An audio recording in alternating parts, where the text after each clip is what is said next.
Boa noite a todos, sejam todos bem-vindos ao Evangelho do Emana. Que possamos, irmãos, permitir que a espiritualidade superior aqui presente nos envolva com sua luz de amor e de paz.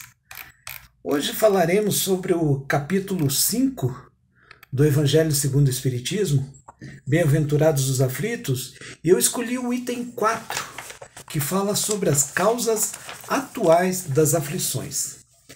Eu vou ler aqui e nós argumentaremos, em seguida. Mas antes, gostaríamos de fazer uma oração para essa nossa conexão com o plano espiritual, com Deus nosso Pai, nosso Senhor Jesus Cristo e Mãe Maria Santíssima. Então elevemos neste momento nossos corações ao alto e vamos dirigir a Deus, nosso Pai, nosso Criador, a Jesus, nosso Mestre e Senhor, a Mãe Maria Santíssima, o nosso sentimento de gratidão por termos recebido tantas bênçãos do nosso Pai, do nosso Criador. E te agradecemos, Senhor, também pelo teu amor para conosco, por tuas bênçãos. Obrigado, Pai. Esteja conosco sempre, nos guiando, nos orientando, nos conduzindo neste caminho maravilhoso ensinado por nosso Senhor Jesus Cristo. Que possamos ser bons filhos, Senhor, seguidores deste exemplo do nosso Mestre Jesus. Que assim seja. Então, meus irmãos, o capítulo 5, nesse item 4, ele fala sobre as vicissitudes da vida. Então, esse texto nos esclarece que as vicissitudes da vida são de duas espécies. E o que são vicissitudes? Uma sucessão de mudanças, sequências de coisas que se sucedem em nossas vidas. Na verdade, os altos e baixos de nossa vida. E esses altos e baixos, meus irmãos, eles têm duas fontes.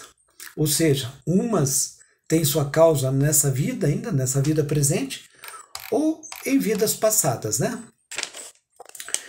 Então, vamos ler o texto.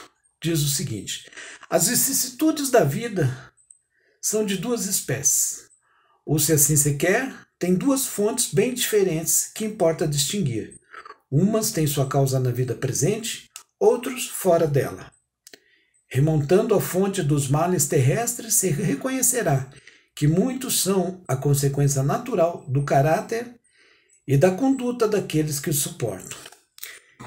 Então, se nós observarmos as fontes desses males terrestres, reconheceremos que muitos males são consequências da nossa própria conduta, do nosso caráter, E o texto continua: quantos homens tombam por suas próprias faltas, quantos são vítimas de sua imprevidência, de seu orgulho e de sua ambição.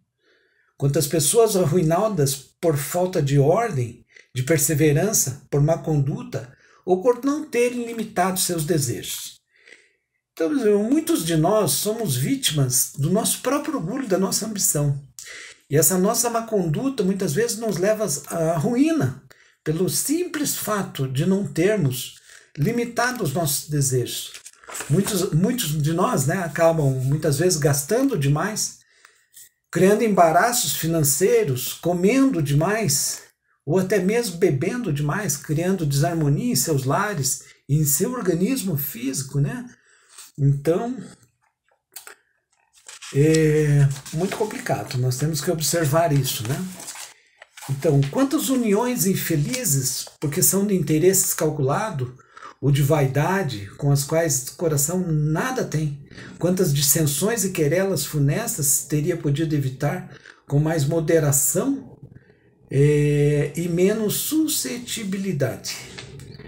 Então, esses casamentos, muitas vezes por interesse, sem as bênçãos de nosso Pai,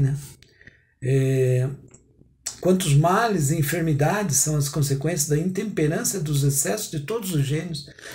Então, essa falta de moderação em nossas atitudes, que poderiam evitar muitos males, muitas doenças.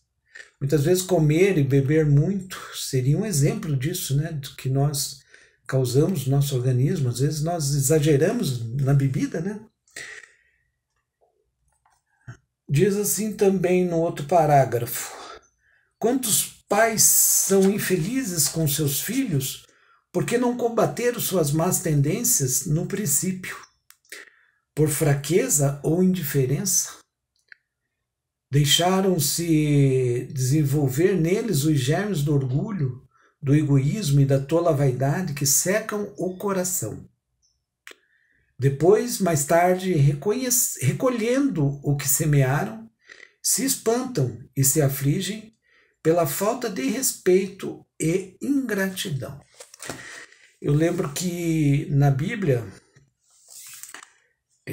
em Provérbios, capítulo 22, versículo 6, diz que nós devemos ensinar as nossas crianças no caminho em que devem andar.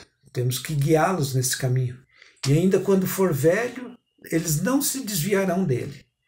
Então, meus irmãos, devemos cuidar, né, dos nossos filhos e orientá-los nesse caminho ensinado pelo nosso Mestre Jesus, a fim de aproximar essa alma do Pai, do nosso Criador, né, a fim de aproximá-los de Deus.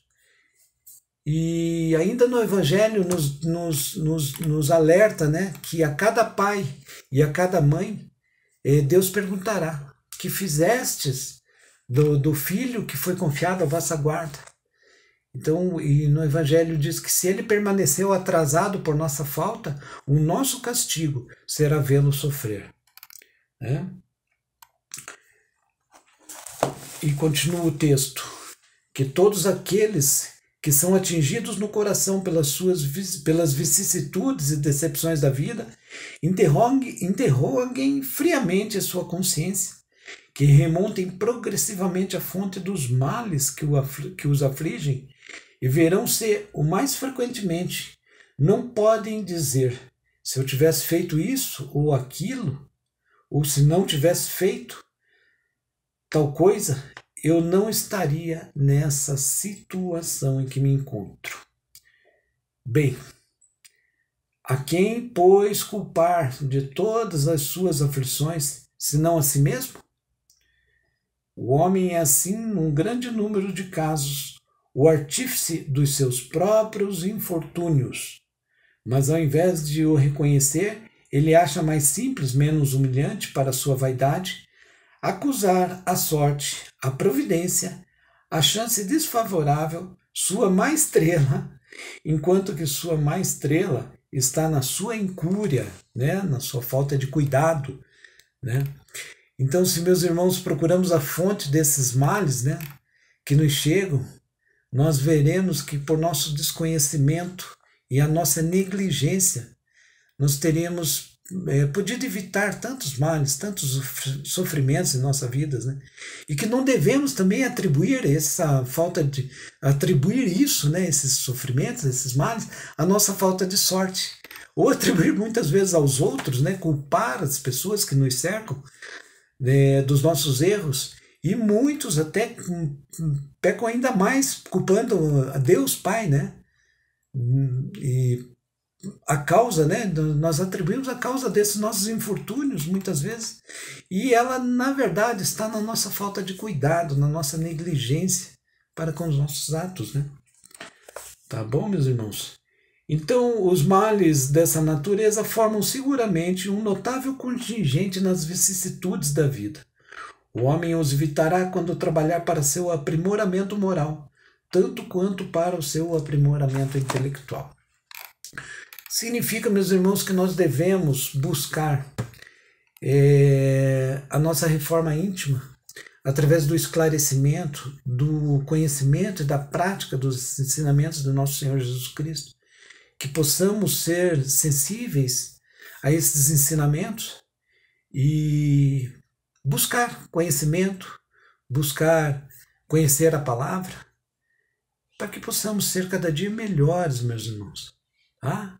Então, não quero me estender, não quero que seja longa essa nossa conversa, e desejo a todos vocês, meus queridos irmãos, muita paz, que a graça de nosso Senhor Jesus Cristo esteja sempre conosco. Muito obrigado a todos E vamos terminar então com uma oração de agradecimento sempre. Pai de infinito amor e bondade, te agradecemos por este momento, pela tua presença conosco. Agradecemos, Senhor, por tantas bênçãos recebidas. E pedimos humildemente que esteja conosco, através dos teus anjos guardiões, durante todos os momentos de nossa vida. Que assim seja. Obrigado, meus irmãos.